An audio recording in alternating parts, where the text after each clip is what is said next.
어, 제가 우리 대학생들하고 만남이 있어 사이가 시간들이 참 많이 흘렀는데 이제 이 리더 훈련을 오면서 이런 생각이 들었습니다. 내가 지금까지 만났던 대학생들, 리더들 쭉 생각해 보니까 저는 신기하게 제 마음에 남는 랩런트가요, 상처받은 랩런트들, 힘들고 무너진 랩런트들. 아직도 연락합니다. 이제 나이가 물론 많이 들었지요. 그때 옛날에 대학생이었지만 지금은 이제 나이가 많이 들었습니다. 근데 그 아이들이 잊혀지지 않아요. 제 마음에는. 리더 훈련 잘 받고, 훈련 열심히 받고, 응답 일어나고, 전도도 하고, 다락방도 하고, 이런 애들은 기억이 안 나. 잘 살고 있겠지, 어디 가서 복음 전하고. 걔는 염려가 안 돼. 걱정이 안 돼. 근데 콕 제 마음에 남는 애들은 예배도 안 되고, 상처받아가지고, 아직도 교회에 대한 상처가 있고, 예배를 회복하지 못하고, 방황하고 있는 아이들. 그 아이들은 지금도 제 마음속에 있습니다. 한 번씩 생각이 납니다. 근데 조금 전에 와서 위에 비가 소나기 막 내렸거든요. 창 보고 있다가 그 친구 또 생각이 났어. 대학생 때 정말 은혜 받은 랩런트예요. 대학 새내기 때 일본 캠프 가면서 한 번 딱 배를 타고 왔거든요. 일본 캠프 갈 때. 그때 배에서 애들이 헬렐레 하더라고. 전부 다 막 배멀미 해가지고 안 되겠다, 다 모여 이래가지고 캠프를 했습니다. 배에서. 그 왜 캠프했냐? 그냥 가만히 있으면 더 힘드니까 우리 캠프하자. 이렇게 캠프했는데 그 친구가 일본 사람이 복음을 전했는데 이 사람이 복음에 반응을 한 거예요. 그래서 복음 듣고 영접하고 연결되어주고 일본에서 일본 교회와 그리 응답받을 랩런트인데 어느 날 무너졌어. 아직도 교회 안 나와요. 제가 끌고 다녔거든. 이런 모임이 있으면 제가 일부러 끌고 다녔습니다. 해외 갈 때 데려고 다녔습니다. 아직도 예배가 회복이 안 돼요. 조금 전에 전화했다니까요. 살았나 죽었나 싶어 제가 다시 한번 전화해 봤습니다. 이런 랩런트는 안 잊혀져요. 제 마음속에. 리더 훈련, 제자 훈련 좋습니다. 근데 저는 랩런트 한 명 한 명이 다 너무너무 소중하다고 생각합니다. 어쩌면 하나님 마음속에 연약하고 힘없고 상처받고 무너지는 랩런트에게 하나님은 더 관심 있지 않을까요? 뭐 잘하는 사람이야 뭐 나도 잘하는데 뭐 그러면 그 사람은 쓸모없냐? 아닙니다. 하나님이 그 사람이 일어날 때 정말 축복하시고 기뻐하시고 하나님이 사용하십니다. 제가 랩런트 가운데 대학 딱 입학하자마자 이 대학 문화에 빠져가지고 세상에 빠져가지고 안 오는 랩런트들, 잃어버린 랩런트들 봤습니다. 우리 왜 딱 입학하면 뭡니까 새내기들 우리 수련회 가이고 뭡니까 MT 있잖아요.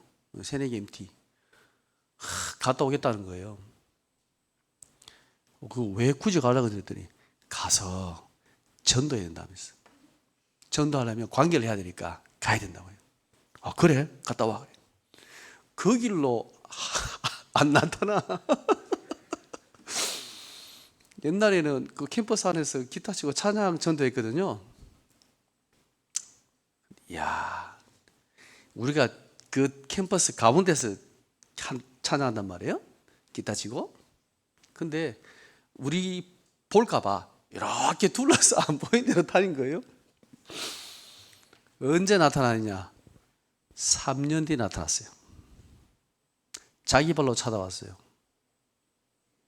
너무 힘들어서 대학 생활 자기가 대학에서 할 수 있는 건 다 해봤대. 아무 행복이 없더래요. 너무 허무하고. 그래서 다시 우리 매일마다 기도회 있거든요. 대학 캠퍼스에서. 그게 참석한 거예요. 자기 발로 찾아왔어요. 그 친구가 그때부터 훈련 받았는데, 대학에 정말 많은 사역들 하고 훈련 받았고요. 응답 받았습니다. 지금은 목회자 자녀와 결혼해서 잘 살고 있습니다. 이렇게 방황하는 렘넌트들 있습니다. 그리고 사람 때문에 오는 갈등, 이 갈등과 상처받은 렘넌트들 정말 많습니다. 여러분도 많이 있겠지요. 특히나 교회 안에서, 이 교회 안에서 상처가 생기면 정말 힘듭니다.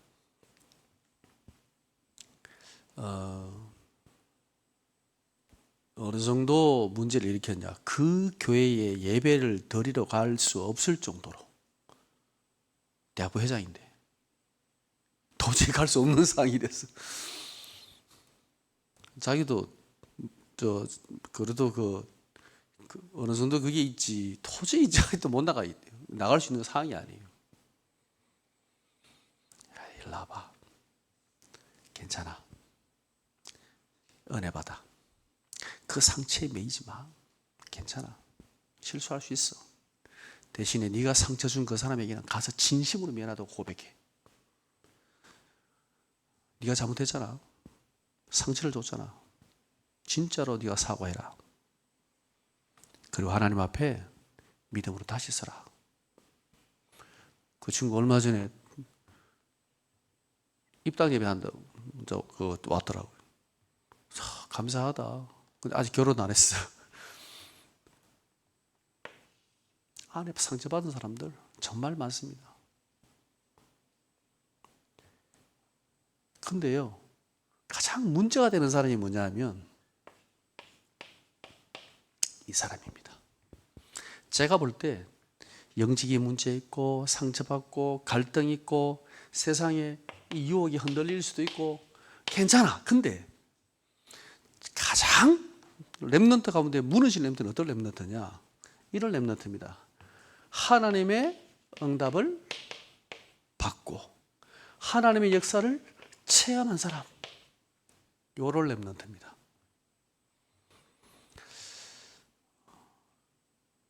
이렇게 응답받고 나름대로 하나님의 역사를 체험하고 난 렘넌트들은 나름대로 기준이 생깁니다.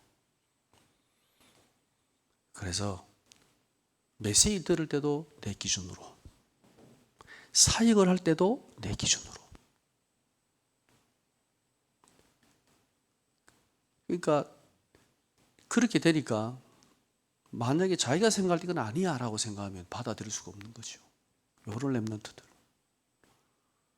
제가 이런 렘넌트를 깨는 게 제 전문인데, 미션홈에서 쭉 밟아버립니다. 왜? 이게 안 깨지면 응답받을 수가 없어. 여기 지 한계야. 그죠? 혹시 여러분 중에 없겠지요, 아직. 우리 렘넌트들은 요즘에 정신이 없어가지고 현장 갈 시간도 없고, 전도할 시간도 없고, 응답을 받고 현장에서 하나님의 역사를 체험하고 나면요, 생각이 바뀝니다. 다락방 몇 개 한번 뛰어보세요. 눈빛이 달라집니다. 그 다락방 안 뛰는 목사님, 전사님 보면요, 좀 이상해 보입니다. 이게, 이 렘넌트가 무너지잖아요? 못 일어나요. 왜 못 일어나는 줄 알아요? 한 번은 렘넌트가 군대 가게 됐어요. 이 렘넌트가 대학에서 중간 리더로 막 다락방을, 사역자 뛰라는 것도 아니야, 지가 알아서 막 다락방 뛰고 전도하고. 저희 교회였는데 이 렘넌트가요, 강단 딱 예배 마치면 저한테 뛰어와가지고 다 메시지 강남에서 보여주면서 목사님 어떻게 이 메시지가 내한테 이렇게 정말 하는 주시는 메시지냐고 막 다 은혜 못 받는데 지 혼자 은혜 받고 막 포럼 하라 한 것도 아니에요. 자기가 와가지고. 근데 군대 갔습니다. 이제 이 친구가 가서 전도하고 응답 받고 오겠다고 하고 갔는데 이제 말년 휴가쯤 마지막 제가 그 친구를 만났는데요. 이 친구 이런 고백을 했습니다. 목사님, 제 상태가 지금 완전히 불진자 상태입니다. 라고 고백하더라고요. 제가 봐도 그래 보였습니다. 그렇게 응답받고 전도하고 막 각 대학에서는 리더고 교회에서도 인정받고 이런 랩런트였는데 군대 가서 완전히 무너졌어요. 근데 왜 회복이 안 될까요? 회복되려면 자기가 원래 받았던 여기까지 응답이 일어나야 이게 다시 회복된 거야. 회복되겠어요? 힘들어요. 그래서 제가 그랬습니다. 야, 네가 가진 이 응답 기준을 다 갖다 버려. 이거 아무것도 아니야. 네가 조금 응답 받은 거 그거 아무것도 아니야. 다 싹 다 내려놔. 그리고 다시 시작해. 처음부터 다시 시작해. 그게 가장 빠른 방법이야. 그 친구 아직도 주일날 예배만 탁 드리고 갑니다. 제가 볼 때는 회복이 안 됐습니다. 아직도. 나이가 벌써 30대인데요. 아직도 회복이 안 됐어요. 제 가슴에 남는 랩런트는 이런 랩런트입니다. 저는 우리 랩런트를 보면서 정말 여러분이 뭐 특별하게 막 역사 일어나서 응답 받고 막 그렇게 하지 말고 여러분이 있는 삶의 현장에서 조용히 복음을 누리고 여러분의 그 캠퍼스에서 정말 그 친구 한 명을 놓고 정말 기도하고 전도가 돌아다니면서 캠프하는 게 아니고 그 영혼을 두고 정말 그 생명을 위하여 기도하고 가슴에 품는 것부터가 시작입니다. 근데 자꾸 놓쳐요. 본질을 놓쳐. 껍데기를 가지고 자꾸 얘기하니까 랩런트들이 어느 날 한번 무너지면 일어나지를 못하는 거예요. 여러분들은 그렇게 안 됐으면 좋겠습니다. 흔들림이 없어야 됩니다. 어떤 문제가 와도 누구 때문에 뭐 환경 때문에 흔들림이 없어야 돼요. 그리스도를 붙잡고 편안하게 감사함으로. 그게 얼마나 여러분 중요한 줄 아십니까? 제가 많은 대학생들을 만나고 제자훈련하면서 느낀 게 뭐냐? 역사이라는 게 중요하지 않다. 그 일어난 사람들이 다 다락방 떠났잖아요. 떠났다고 잘못됐다는 말은 아닙니다. 틀렸다는 말도 아닙니다. 하나님 쓰시겠지요. 우리만 사용하십니까? 그건 아니라고 생각합니다. 그러나 그럼에도 불구하고 누가 봐도 저 사람은 정말 오직 복음이야. 저 랩런트는 오직 복음이야. 저는 그런 랩런트로 여러분이 섰으면 좋겠습니다. 목사님 볼 때도 야 너는 정말 오직 복음이야. 너는 어디 가도 너는 복음 전하고 전도하며 살 거야. 저 랩런트는 어디 가도 오직 복음으로 살 거야. 이렇게 보여줘야 됩니다. 저는 그 랩런트가 하나님이 기뻐하시는 랩런트라고 생각합니다.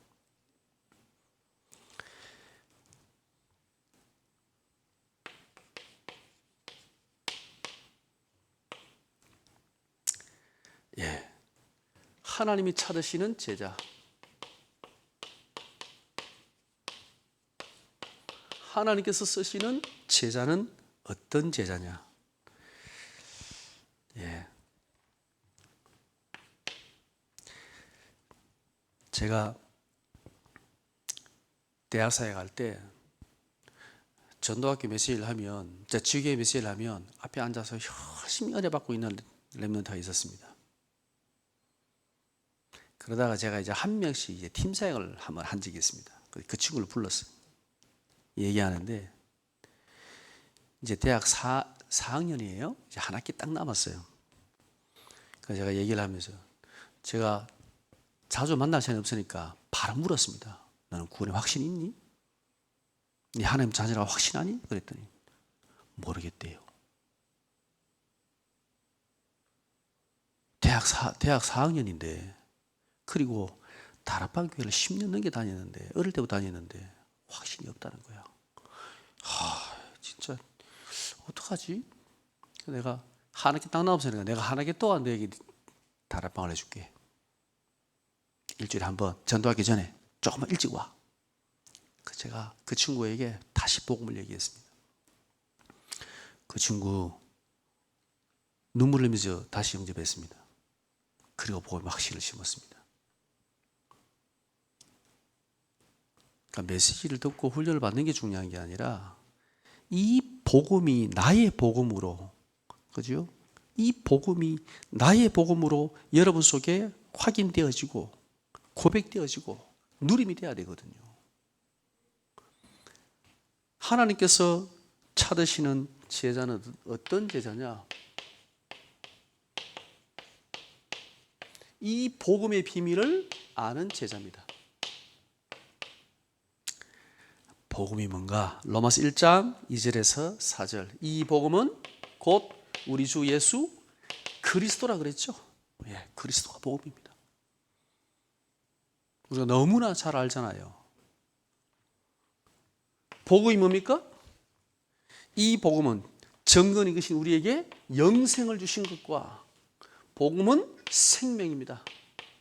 영원한 생명이 우리 안에 와 있는 겁니다. 왜? 그리스도가 생명이니까. 이 그리스도가 우리 안에 와 있다면 우리에게 이 생명이, 영생이 우리 안에 와 있는 겁니다. 복음이 뭡니까? 복음은 임마누엘입니다. 창세기 39장 2절에 여호와께서 요셉과 함께 하심으로 그랬죠. 여러분이 성경을 나중에 꼭 한번 찾아서 읽어보세요. 요셉이 여호와를 붙잡은 게 아니에요. 여호와께서 요셉과 함께 하시다고 되어 있습니다. 언제요? 보디발의 노예로 팔려갔을 때.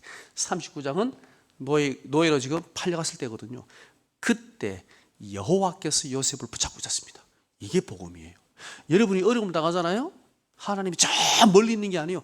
그때 하나님이 여러분과 함께 하시는 거예요. 이게 복음이에요. 맞습니까? 그때는 없는 것 같아요. 이렇게 메시지 듣고 예배드리고 찬양하고 기도할 때는 함께 하는 것 같은데, 내가 힘들 때 하나님이 저 멀리 있는 것 같아요. 저도 그랬습니다.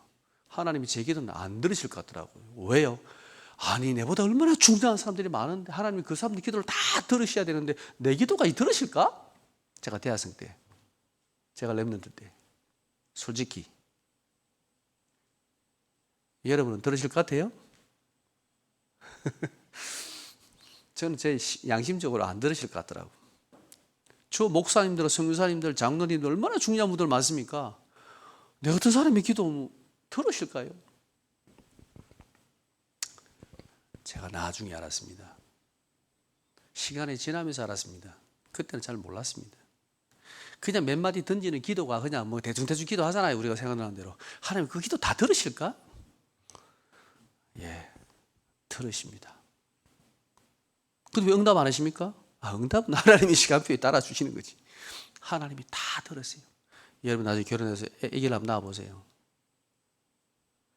아기가, 우리 애가 갑자기 아장아장 기어오다가 아빠? 그랬습니다. 제가 그걸 딱 듣고 이건 아빠야. 내 귀에는 아빠로 들렸어. 태어나지 이제 몇 개월 안 됐는데, 이 아이의 말하는 것, 눈짓, 몸짓, 그죠? 소리 내는 것 다 듣고 있습니다. 그 얘가 대충 얘기해도 다른 사람 못 알아듣는데 엄마 아빠는 다 알아들어요. 참 신기합니다. 통역해 줍니다. 엄마 아빠가 무슨 말인지. 그죠? 다 통역이 됩니다. 다 이해합니다. 엄마 아빠는. 왜요? 얘가 지금 무엇을 원하는지, 어떤 상태에 있는지, 배가 고픈지, 뭘 원하는지, 똥을 쌌는지, 얘 말하는 말투, 행동을 뭐 알아요. 엄마 아빠가. 저도 알겠더라고. 왜요? 관심이 어디 있어요? 아예 안 돼 있거든. 하나님 관심이 어디 있어요? 여러분에게 있거든. 하나님의 자녀에게 있거든. 예, 여러분이 잘나서가 아니고 하나님의 자녀이기 때문에 하나님께서 여러분과 함께 하시는 거예요. 여러분의 그 작은 신음소리까지도 하나님은 다 듣고 계신 거예요. 정말입니다. 그냥 아무데나 막 기도하세요. 하나님 알아서 다 듣고 응답하십니다. 복음이 뭡니까? 복음은 살리는 겁니다. 어떤 사람도 살리는 겁니다. 가늠하다가 현장에 잡힌 그 여인에게 예수님께서 말씀하셨습니다. 너를 정죄하던 자들이 어디 있냐? 한 명도 없었습니다. 그 말의 의미는 뭐냐? 우리는 누구를 정죄할 자격이 없다라는 거예요. 여러분 있습니까? 없습니다. 우리는. 또 그래도 저 목사님 너무 잘못했는데, 저 장로님이 저러면 안 되지. 맞아요. 안 되는데 우리는 그거를 정죄할 자격이 없어요. 복음대로 맞다 안 맞다 판단은 되지요. 그러나 정죄한다는 말은 다른 얘기입니다. 유대인 예수님 당시에는 돌로 쳐 죽였잖아요. 돌로 쳤잖아요. 예. 여러분의 말 한마디가 지금은 돌로 치는 게 아니고 입으로 치는 거예요. 말로. 많은 사람들이 죽습니다. 많은 목회자, 많은 중직자, 많은 성도들이 상처받습니다. 렘넌트들이 특히나 상처받습니다. 한마디로. 목회자가 상처 안 받을까요? 받습니다. 제가 아는 목사님 한 분이 그런 얘기를 하더라고요. 강단에 설 수가 없대요. 왜요? 그 성도가 무서워서 강단을 설 수가 없대요. 돌을 던진 거예요. 목회자한테. 그 던진 돌이 너무 상처가 된 거야. 물론 이유는 있었겠지요. 그러나 우리가 그 돌을 던질 만한 자격이 있습니까? 저는 없다라고 생각합니다. 살려야 됩니다. 복음은 살리는 겁니다. 다락방을 떠난 많은 렘넌트들, 저는 한 번도 원망한 적 없습니다. 안타깝습니다. 함께 할 수 있다면 얼마든지 함께하고 돕는 게 맞다고 생각합니다. 그게 왜 남이고 잘못됐고 틀렸고 이렇게 봅니까? 물론 그런 아이들도 있어요. 안티 다락방 돼가지고 한잔 욕하고 다니는 애들도 있어요. 저는 그런 친구 만나도 도와주고 싶습니다. 네가 받은 그 복음은 복음이야. 목회자가 틀렸든 교회가 문제가 있든 그거는 그분들의 문제고, 네가 받은 그 복음 메시지는 그 분명히 복음이 맞아. 그거까지 흔들리면 너는 죽는 거야. 너는 끝나는 거야. 끝나는 거죠. 안 그래요? 복음이 이 복음이 있고 저 복음이 있습니까? 아닙니다.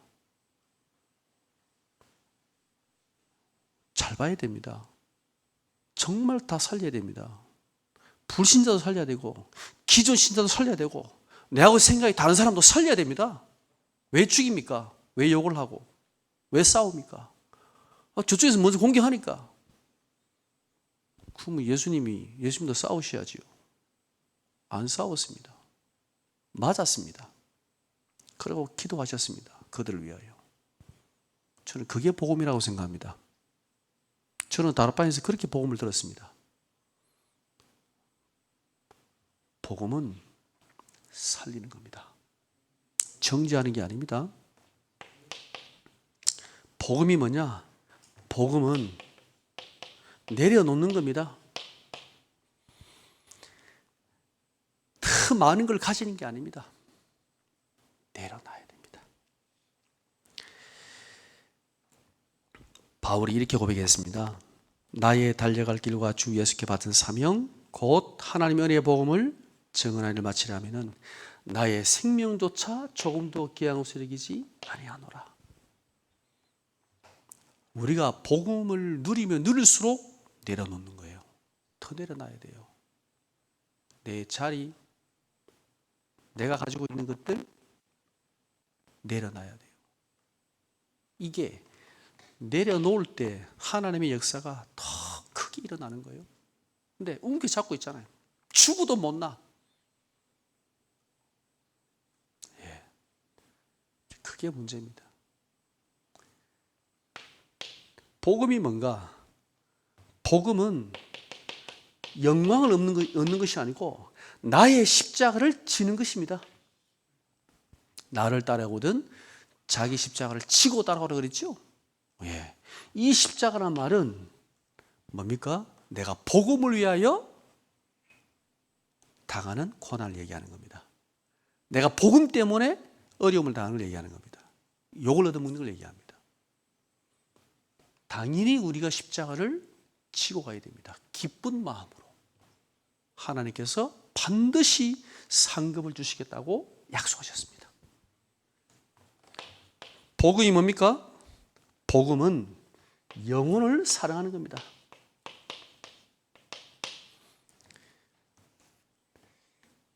죄인 한 사람이 회개하면 하늘에서 회개할 것 없는 의인 99이나 기뻐하는 것보다 더 기뻐한다 그랬죠. 예. 복음은요, 한 영혼, 죽어가는 한 영혼을 가슴에 품는 겁니다. 저는 이게 전도라고 생각합니다. 우리 렘넌트들 가슴에 꼭 있었으면 좋겠습니다. 제가 봤을 때 렘넌트 가운데 정말 이 전도 응답받는 렘넌트는 어떤 렘넌트냐? 이런 렘넌트입니다. 제가 그 사회 갈 때 이 친구는 공부하고 바빠서 잘 이렇게 훈련도 많이 잘 못 가고요. 막 한 번씩 이게 바쁘게 왔다 가고 막 이렇게 하는 친구였습니다. 근데 올 때 보면 꼭 혼자 오는 게 아니고 한 명 데리고 와요. 그 친구가 누구냐? 그 과에서 왕따를 당하는 친구예요. 이 친구가 어느 날 그 친구하고 얘기하면서 복음 전했는데 이 친구가 복음을 받은 거예요. 그래가지고 이 친구가 막 열심히 챙겨서 데리고 와요. 메시지 듣고 또 전도하기도 가고 막.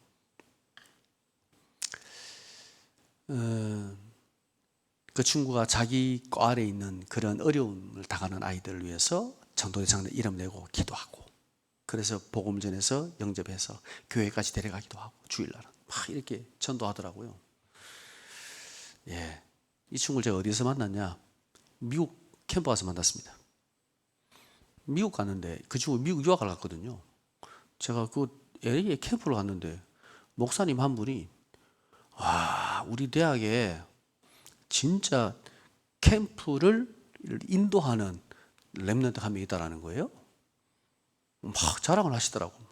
그 친구가 막 이 대학에서 기도하고 막 애들 도와주고 막 캠프도 같이 막 하고 딱 만났는데 그 친구예요.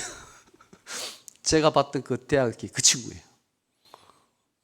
야, 역시 그 친구는 뭐 어디 캠프 가거나 뭐 어디 돌아다니고 그럴 시간도 없어. 공부하고 바빠요. 근데 그 뭘 봤냐면 내 친구 과의 그 불쌍한 그 친구들 가운데 복음 듣지 못한 아이들, 그 영혼을 품고 기도하는 기도가 있었어요. 걔 마음속에. 제가 알거든요. 저 친구는 어디 가도 복음을 위해 살 거야. 정말 전도하면서 축복을 누릴 거야 라고 생각했는데 잘 살고 있더라고요. 역시 영혼을 사랑하는 겁니다. 복음은 사명입니다. 주 예수께 받은 사명 그랬죠? 전도, 선교, 사명입니다. 여러분은 여기까지 깨달아야 됩니다. 여러분이 달란트 가지고 한번 전도해볼까? 이게 아니고 하나님께서 내게 이 왜 달란트와 전문성을 주셨냐? 복음을 전하라고. 2, 3, 7, 5천 종에게 복음을 전하라고. 전도가 뭡니까? 복음이 뭡니까? 복음은 완전한 겁니다. 예수님께 십자가에서 내가 다 이루었다 그랬습니다. 복음은 완전합니다. 복음은 충분합니다. 여호와는 나의 목자시니 내가 부족함이 없다 그랬죠. 우리가 이 복음을 이 땅에 승리하는데 조금도 부족함이 없습니다. 복음은 유일합니다. 다른 이름은 없습니다. 오직 예수 그리스도밖에 하나님이 주신 적이 없습니다. 복음은 영원합니다. 계시록 14장 6절입니다. 천사가 공중에 날아가는데 땅에 거하는 자들 곧 여러 나라와 족속과 방언과 백성에게 전할 영원한 복음을 가졌다 그랬죠. 이 복음의 비밀을 가진 자 하나님이 찾으시고 하나님이 사용하십니다. 여러분이 복음을 더 깊이 깨닫고 누리시기 바랍니다. 그리고 내가 누군지 이 정체성의 비밀을 가진 제자.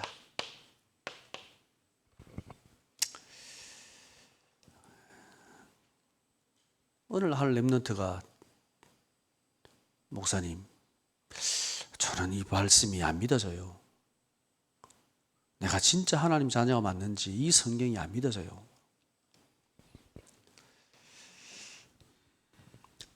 이 친구는 어릴 때부터 정말 열심히 훈련받은 그야말로 인정받는 리더였습니다. 그런데 군대 갔다 와서 어느 날 안 믿어진다는 거. 참 이런 렘넌트가 생각보다 꽤나 많이 했습니다. 지금 그 친구 목회자입니다. 목회 잘하고 있습니다. 부목사로. 근데 렘넌트 때 한 번 흔들리잖아요. 있어요. 이 흔들리는 게 꼭 나쁜 게 아니라 그때 여러분 다시 한번 이것을 확인할 수 있는 중요한 시간표가 되는 거예요.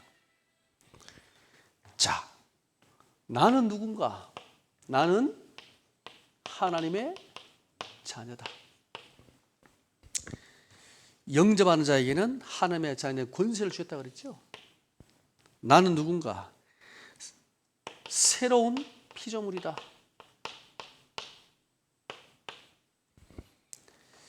그리스도 안에 있는 우리는요, 이제 새로운 피조물입니다. 이 새로운 피조물의 말의 의미가 뭔지 아십니까? 그리스도를 영접하는 순간 우리 안에 새로운 본성이 생긴 거예요. 옛 본성이 아니고 그리스도 안에 우리 안에 그리스도를 영접할 때 우리 안에 우리가 몰랐던 우리 안에 없었던 새로운 본성이 생기는 거예요. 그래서 새로운 피조물이에요. 그전에는 하나님을 몰랐어. 하나님을 안 믿었어. 안 믿어졌어.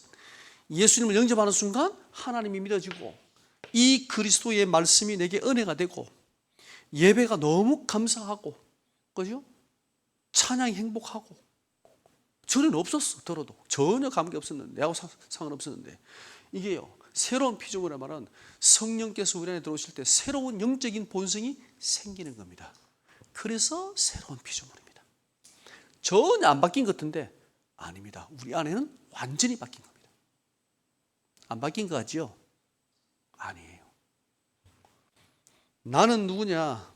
베드로 2장 9절을 보면 여러분은 왕 같은 제사장입니다. 여러분은 언제든지 하나님 앞에 나갈 수 있는 존재입니다. 이사야 43장 4절에 보면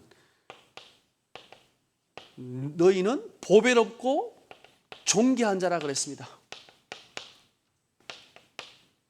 하나님께서 이스라엘 백성을 보실 때 너희는 보배롭고 내가 보기에 내 눈에 존귀한 자다 그랬습니다. 하나님께서 여러분 어떻게 보시느냐? 이렇게 보십니다. 보배롭고 존귀하게 보십니다. 아마 여러분 나중에 결혼해서 아이를 낳아보면 참 이해가 됩니다. 정말 그렇게 이쁠 수가 없습니다. 눈에 넣어도 안 아프단 말이 그때 이해됩니다. 아, 이게 이 말이었구나. 하나님이 여러분 볼 때 눈에 넣어도 안 아파요. 너무너무 귀해. 여러분의 배경, 학력 아무 상관없어. 하나님의 자녀이기 때문에. 나는 누구냐? 스바냐 3장 17절에 나는 하나님의 사랑받는 자입니다. 하나님이 얼마나 여러분을 사랑하시냐? 잠잠히 기쁨을 이기지 못한다 그랬습니다. 그러니까 이 나라를 사랑하실까요? 사랑하십니다. 이처럼 사랑하사 독생자를 주시기까지 이처럼 사랑하사. 여러분이 이 사랑을 지금 받고 있는 자입니다. 신명기 33장 29절에 보니까 이스라엘아 너는 행복자다 그랬습니다. 너같이 구원을 얻은 백성이 어디 있냐? 맞지요? 이스라엘 백성이 뭘 잘했습니까? 왜 하나님이 구원하십니까? 그죠? 아무 이유가 없어요. 하나님이 선택하셨다는 거 말고는, 하나님 아브라함을 선택하신 거 말고는 이유가 없어요. 이유가. 이같이 너희처럼 그렇게 구원받은 백성이 어디 있냐? 하나님 그렇게 말씀하셨습니다. 여러분 어떻게 이 자리에 앉아 있습니까? 어떻게 하나님 자녀가 됐습니까? 어떻게 구원을 받았습니까? 뭘 했습니까?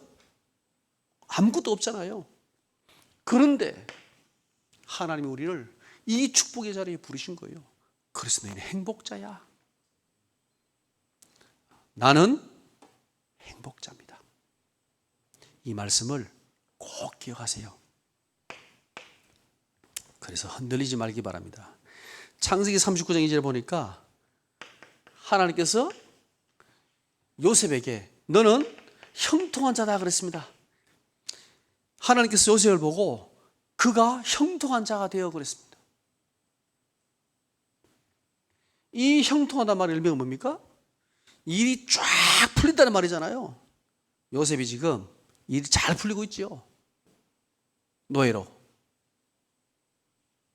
이때 쓰신 단어예요. 성경에. 여기만 나와요. 노예로 팔렸을 때 이때만 형통이라는 단어를 썼습니다.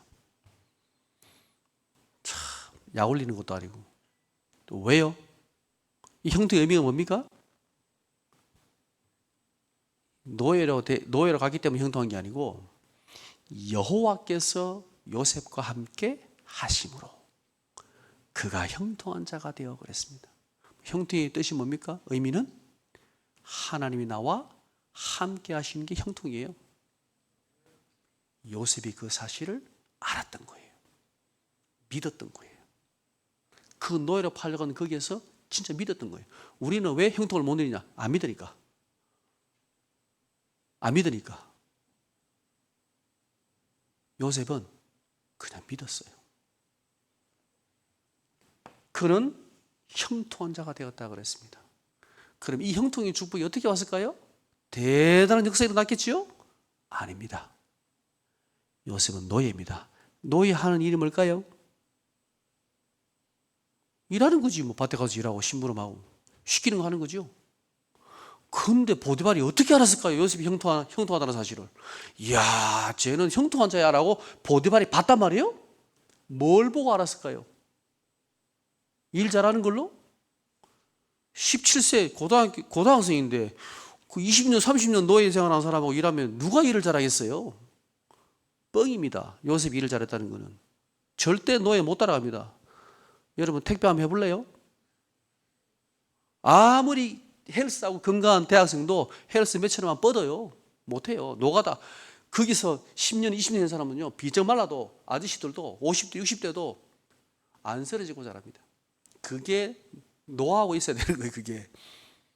요셉이 일을 잘했을까요? 노가다 한 번도 안 해봤는데, 반일 해본 적이 없는데. 못했을 겁니다.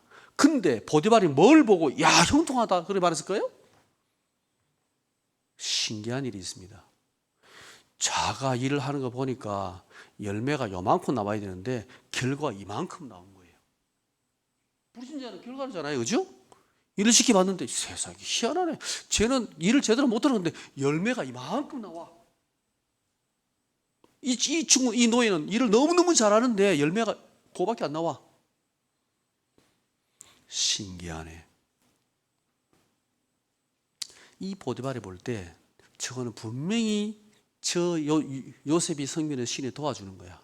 그렇게 보지 않고는 요셉이 형통하다는 걸 알 수가 없어요, 불신자가. 그죠? 요셉이 일을 잘해서가 아니라 하나님이 요셉이 하는 일에 복을 부으시기 때문에. 여러분이 하는 일에 하나님이 축복을 부으시면 되는 거예요. 그게 형통의 축복이에요.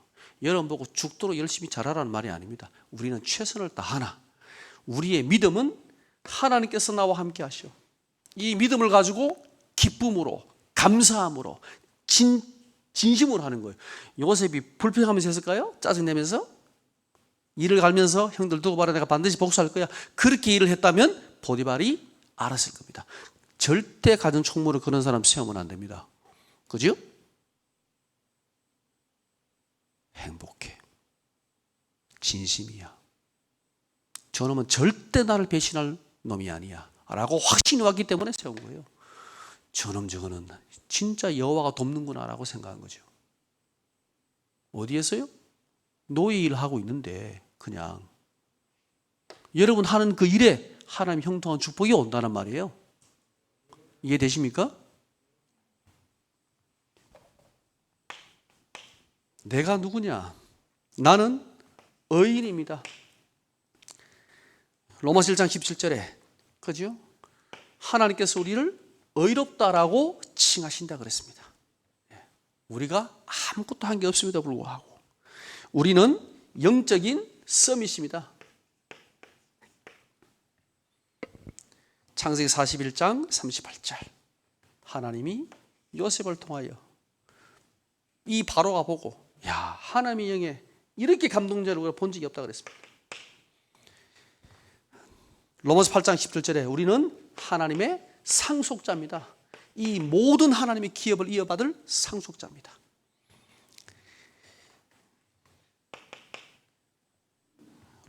마태복음 5장 우리는 이 세상의 빛이고 소금입니다. 여러분이 빛이고 소금이라는 말은 여러분이 없으면 이 땅은요 완전히 흑암이에요. 우리 최민정 목사님이 잠깐 간증하셨는데 이거 돌아다 보니까 대학교 하나 있더라고요. 이 원래 죽었던 대학인데 이 교회가 세워지면서 하나님이 저 대학을 살리셨대요. 나무리 원래 대학이 없는데 저도 그게 하나님 역사라고 믿습니다. 다 대학이 지금 사라지고 있거든요. 없어지고 있는데 어떻게 대학이 삽니까? 그죠? 진짜 하나님의 은혜지요. 대학 살리라고. 또 목사님 대학 사역하잖아요. 대학을 하나님 살려주셨어요. 맞습니다. 하나님은 여러분의 가는 곳에 빛을 비추게 하십니다. 어둠이 떠나가고 하나님의 나라가 임하게 되어 있습니다. 이사야 60장에 보면 그 작은 자가 천을 이루고 그 약한 자가 강국을 이룬다 그랬죠. 예, 여러분이 2, 3, 7 나라 5천 종족을 살릴 전도자가 될 것입니다.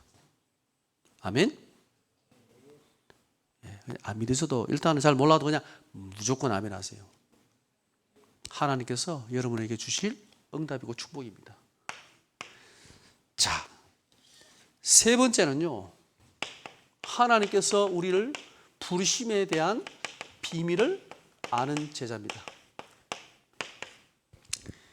하나님이 누구를 부르셨냐? 예, 하나님은 지혜 있는 자를 부른 게 아닙니다.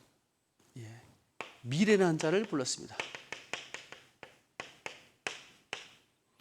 하나님은 강한 자가 아니라 약한 자를 불렀습니다. 하나님은 가진 자가 아니라 천하고 멸시받고 없는 자를 불렀습니다. 왜요? 강하다고 하는 자, 지혜 있다고 하는 자, 있다고 하는 자들을 부끄럽게 하시려고. 예, 그래서 우리를 부른 거예요. 아무 힘도 없고 알아주지도 않고 가진 것도 없는데 하나님께서 우리를 부르셨어요. 제자로. 하나님이 세계복음화에 사도 바울을 사용하시는데 12제자는 왜 불렀을까요? 쓸데없이 바울만 하면 되는데 사도행전 13장 이후로 다 바울이잖아요. 12제 굳이 부를 이유가 있나요? 차라리 바울 같은 사람 12명을 부르지. 처음부터. 혹시 그런 생각 안 해보셨나요? 저만 했을까요? 저도 한번 생각해 봤습니다. 그래 말이에요. 12명을 처음부터 바울 같은 제자를 불렀으면 얼마나 세계복음화 쉽습니까? 근데 왜 그 모자란 12제자, 그것도 한 명은 가룟 유다 아닙니까? 그런 제자를 불렀을까요? 이유가 뭘까요?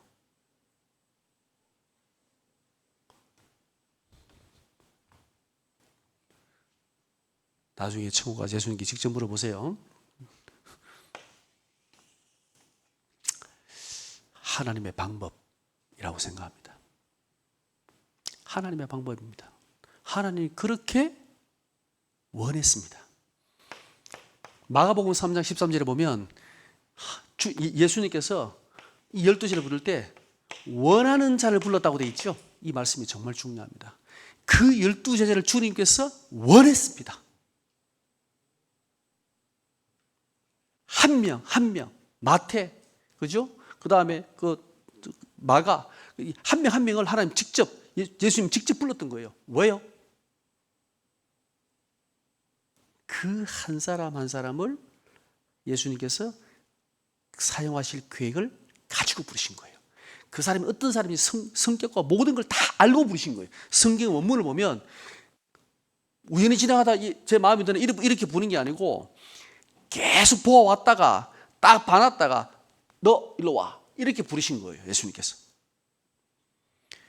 여러분이 그냥 우연히 여기 앉아 있는 게 아니고 하나님께서 여러분을 원하여 선택하여 부르신 거예요. 미련하고 약하고 천하고 멸시받고 없는 우리를 이게 하나님의 세계복음화의 방법입니다.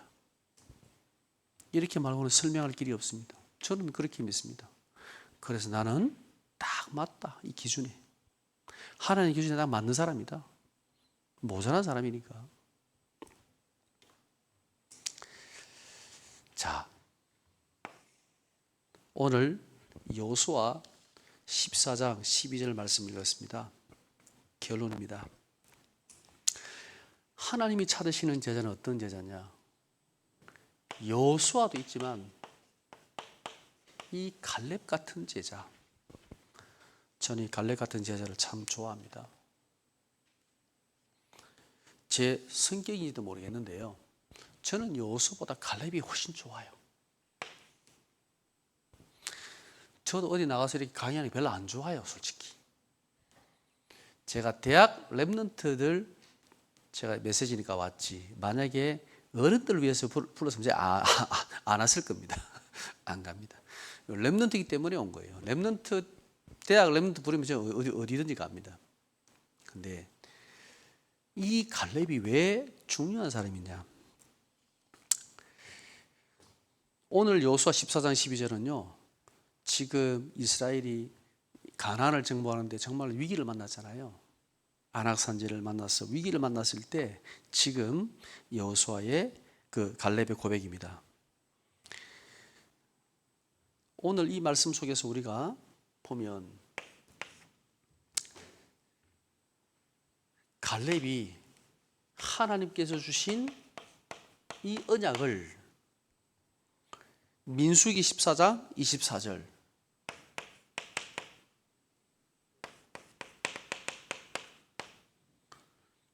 그 10명의 정탐꾼에 보고할 때 그때 보고했을 때 하나님께 주신 그 언약의 말씀을 마음에 간직하고 있었습니다. 오늘 여호수아 14장에서 고백할 때 이때가 얼마나 지났냐?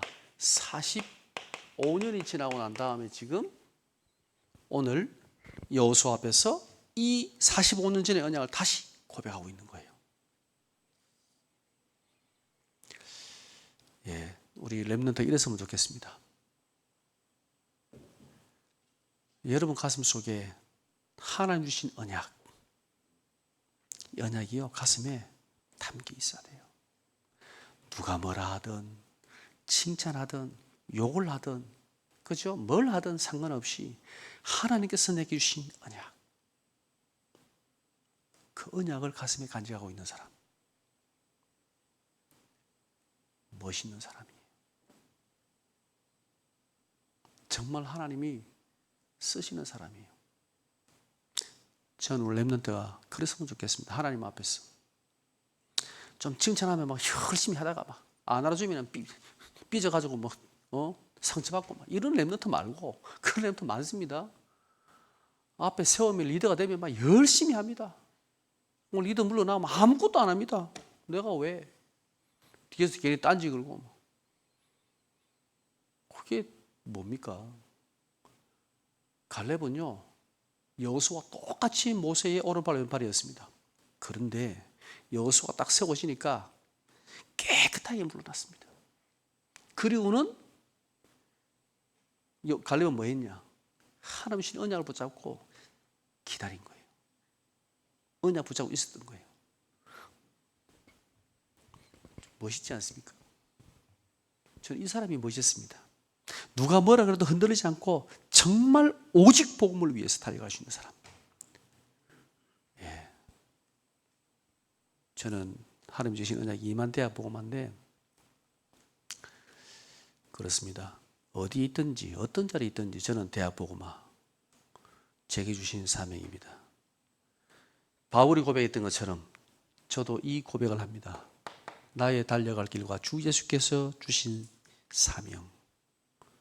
예, 2만 대학 복음화의 사명. 저는 이것 때문이라면 다 내려놓을 수 있고 다 버릴 수 있습니다. 하나님께서 이 대학 복음을 위해서 주신 언약과 사명이니까 여러분 가슴 속에 있어야 됩니다. 잘 돼서 하는 게 아닙니다. 망했을 때도 해야 됩니다. 안 알아서도 붙잡고 있어야 됩니다. 언약을. 붙잡고 있습니까? 기도하세요. 그리고 하나님 앞에 그리고 사람들 앞에 이 45년 동안 갈렙은 전혀 자신을 드러내지 않았습니다. 하나님 앞에 겸손한 사람. 여러분도 꼭 기억을 하세요. 나중에 응답이 일어나거든 역사 일어나거든 꼭 기억하세요.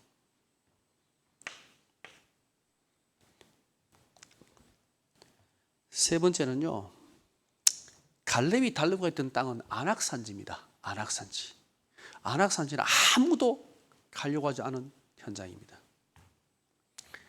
예. 아무도 가지 않는 현장. 갈렙은 여기로 갔습니다. 보통 사람은 영광을 받는 자리로 가잖아요. 예. 여기는 영광을 받는 자리가 아닙니다. 다 피하는 자리입니다. 근데 갈렙은 스스로 걸어갔습니다.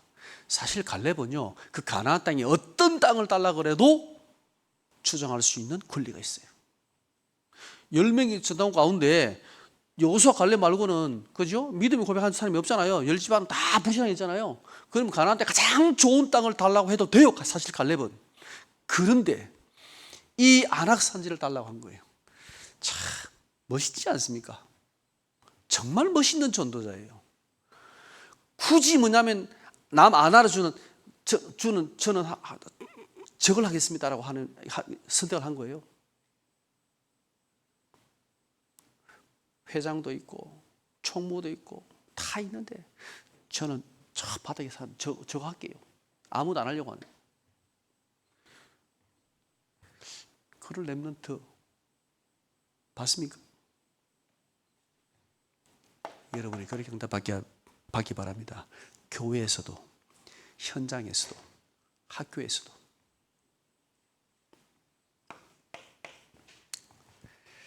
그리고 언제 달라고 했습니까? 갈렙이 지금 달라고 했습니다. 이건요 하나님의 시간표를 정확하게 본 겁니다. 내가 나서야 될 때, 내가 정말 헌신하고 나가야 될 때, 내가 조용히 있어야 될 때, 하나님께서 나를 지금 부르시는 때를 알았던 거예요. 갈렙이. 왜? 갈렙은 기도하는 사람이거든. 언약을 붙잡고 있는 사람이거든. 멋있는 사람이에요. 그래서 교회 보면 교회에 위기가 왔을 때 정말 승리를 받는 사람은 달라요. 교회에 힘이 되고 교회를 살리는 사람이 있고 교회를 흔드는 사람이 있어요. 우리 렘넌트들은 교회를 살리기 바랍니다. 현장을 살리기 바랍니다. 여러분 대학 캠퍼스 현장을 살리는 사람 되기 바랍니다. 나서지 않고 조용히, 떠들지 않고 조용히, 정말 겸손하면서도 언약 붙잡고 믿음으로, 이런 렘넌트가 많이 나왔으면 좋겠습니다. 여호수아는 한 명이 있으면 되는데 두 명이 있으면 골치 아픕니다. 갈렙은 아무리 많아도 괜찮아요. 갈렙은 100명 돼도 괜찮아요. 싸울 일이 없어. 바울 갈렙은. 여호수아 두 군데 보세요. 난리 납니다. 치고받고. 물론 여호수아 나와야지요. 없으면 안 되는데, 그 잘하는 사람 하라 하고 나는 갈렙. 이런 멋있는 렘넌트로 여러분이 응답받기 바랍니다. 제가 이 강을 할까요? 말까요? 시간이 5시까지긴 한데